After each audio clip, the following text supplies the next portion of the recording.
রমাদানকে কিভাবে আমরা প্রোডাক্টিভ ও অর্থবহ করতে পারি। রমজান মাস সামনে চলে আসছে, তাই না? আমরা অনেকেই রমাদান মাসকে সুন্দরভাবে কিভাবে কাটাবো, কিভাবে ফলপ্রসূ রমজান অতিবাহিত করব, আমরা এই পলিসি জানি না। আমাদের বেশিরভাগ মানুষের রমজান মাস মানে হলো চারটা কাজ। কয়টা কাজ? রোজা রাখা, তারাবি পড়া, ইফতার খাওয়া, সাহরি খাওয়া, বাস শেষ। ঠিক না ঠিক? রোজা, তারাবি, ইফতার, সাহারি, এই চারটা ছাড়া আর তেমন কোনো কাজ আমাদের রমজানে পাওয়া যায় না। রমজানের মাসের আসল উদ্দেশ্য সিয়াম সাধনা, রোজার আসল উদ্দেশ্যটাই আমরা বেশিরভাগ লোক জানি না।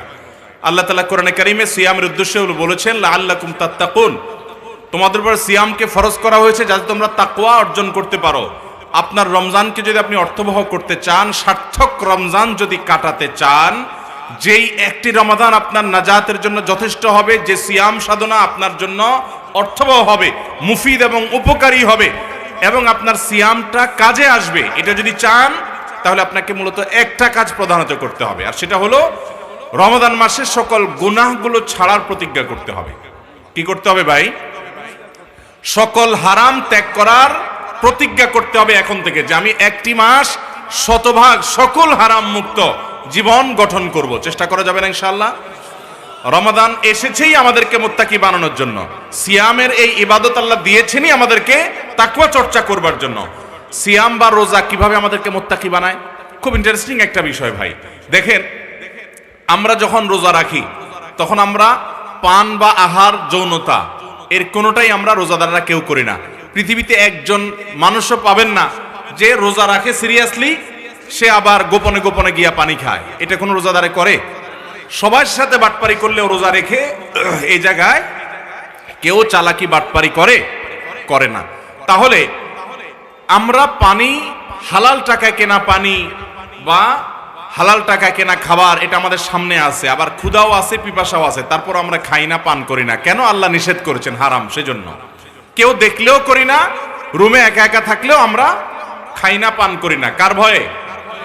ঠিক একইভাবে এই সিয়াম আমাদেরকে বলে, এখান থেকে শিক্ষা গ্রহণ করে তুমি যখন কোনো হারাম কাজ করবা, মোবাইলে হারাম জিনিস দেখবা, তোমার দেখতে মনেও চাচ্ছে, আবার দেখার সুযোগও আছে মোবাইলে, কোনো মানুষজনও এখানে নাই, তারপরও তুমি দেখবা না, কারণ আল্লাহ হারাম করেছেন, আল্লাহর ভয়ে দেখবা না।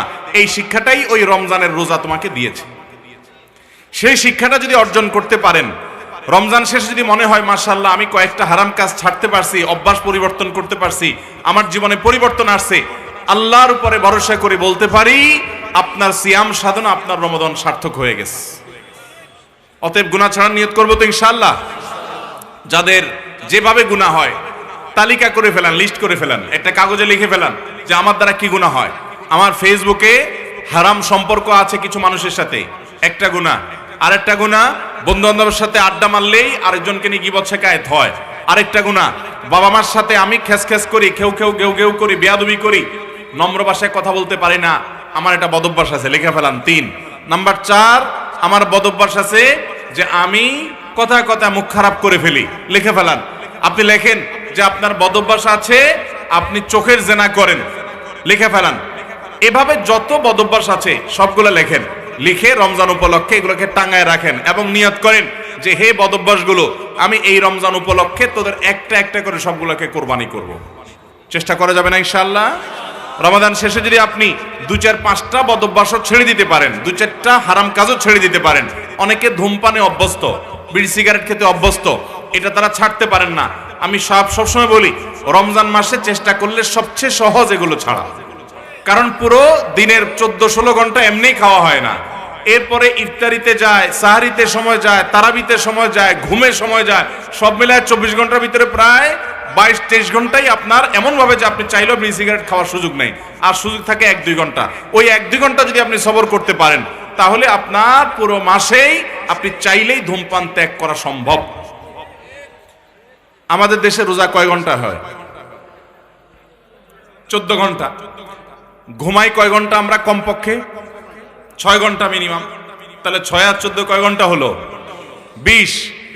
ইফতার মাগরিবের আগে এক ইনিংস খান, মাগরিব পড়ে এসে সেকেন্ড ইনিংস খান, দোনো ইনিংস মিলায়া মাগরিবের নামাজ মিলায়া ঘন্টা খানিক তো লাগে নাকি? তাহলে 20 আর কে 21 ঘন্টা হয়ে গেল। তারাবির নামাজে মিনিমাম 1 ঘন্টা লাগে, তাহলে কয় ঘন্টা হলো? 22। সারি খেতে উঠেন এবং নামাজ পড়তে আসতে যাইতে ওযু প্রস্তুতি সব মিলায় আধা ঘন্টা, সারিতে আধা ঘন্টা ধরলাম, সব মিলায়া 1 ঘন্টা ধরলাম, তাহলে সেক্ষেত্রে কত হলো? 23। আর থাকে কয় ঘন্টা?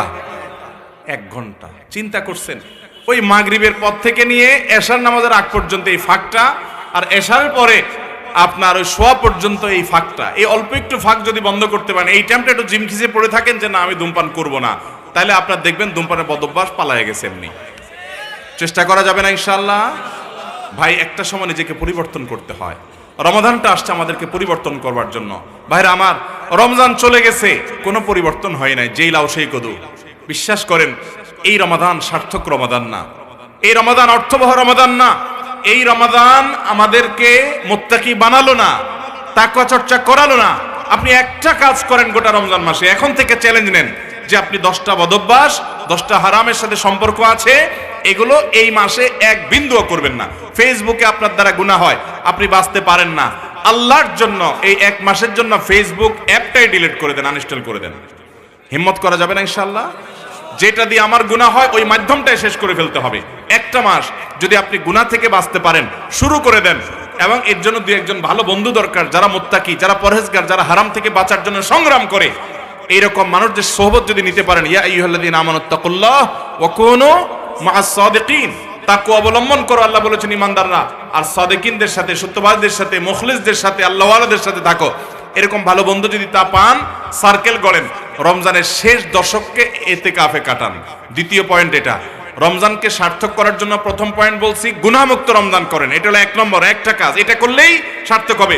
এর পাশাপাশি সহায়ক হিসাবে আরেকটা কাজের কথা শুধু বলছি, সেটা হলো শেষ দশকে ইতিকাফ করেন, রমজান অর্ধেক সার্থক হবে। কারণ রমজানের সবচেয়ে বড় আকর্ষণ হলো শবে কদর, সেটা থাকে কোন দশকে? শেষ দশকে। আপনি যদি আল্লাহর ঘরে ইতিকাফে বসে যান, আপনি অটোমেটিক ইনশাআল্লাহ এটা পেয়ে যাবেন, এবং আপনি পুরো সময়টা ইবাদতের মধ্যেই কাটালেন, কারণ আপনি ইতিকাফে আছেন। ইতিকাফের ইবাদত রমজানের শেষ দশক নবী করিম সাল্লাল্লাহু আলাইহি ওয়াসাল্লাম সবচেয়ে ইবাদত বেশি করতেন। কারণ নবী সাল্লাল্লাহু আলাইহি ওয়াসাল্লাম ইদা দাখালাল আশর, এই যে ইয়াজতাহিদু ফীহি মা লা ইয়াজতাহিদু ফী গায়রিহি, নবীজি সাল্লাল্লাহু আলাইহি ওয়াসাল্লাম রমজানের শেষ দশকে ইবাদতের জন্য এত চেষ্টা মেহনত করতেন, অন্য কোন সময় এত চেষ্টা মেহনত করতেন না। অতএব আপনি সেই দশক যদি ইতিকাফে বসে যেতে পারেন, আপনার রমজান এমনি অর্থবহ হবে। ঈদের কেনাকাটা আমাদের অনেকের রমজান প্রথম 2 দশকে, প্রথম 20 দিনে যাও আমল করি, এটা শেষের দশকে মার্কেটে গিয়ে চোখে জেনাটেনা করে আমরা নষ্ট করে ফেলি। ইতিকাফ করলে সেই রাস্তা বন্ধ হয়ে যাবে। তাহলে মূল আমল হলো রমজানকে সার্থক করার জন্য একটা কাজ করেন, গুনাহমুক্ত রমজান কাটান। অনেক বেশি আমল করতে না পারেন, এই একটা কাজ করতে পারলে সাকসেস। পাশাপাশি সম্পূরক আরেকটা হলো ইতিকাফ করেন। চেষ্টা করবেন তো ইনশাআল্লাহ? তাহলে ইনশাআল্লাহ কোরআন তেলাওয়াত করা, অন্যান্য যত আমল আছে, রমাদানের স্পেশাল 27টা আমল আছে। আমার একটা বক্তব্য আছে, অনলাইনে শুনে নিতে পারেন। রমজানকে কেন্দ্র করে রমজান মাসের জন্য স্পেশাল বিশেষ আমল কোরআন হাদিসের আলোকে আছে কতগুলা? 27টা। আমার তত্ত্ব তালাশ অনুযায়ী। অতএব সে সব আমলগুলোই করার চেষ্টা করবো, কিন্তু মৌলিকভাবে এই 2টা পয়েন্ট মাথায় রাখবো। আল্লাহ আমাদের সবাইকে আমল করার তৌফিক দান করুন। সবার চেষ্টা করবো তো ইনশাআল্লাহ।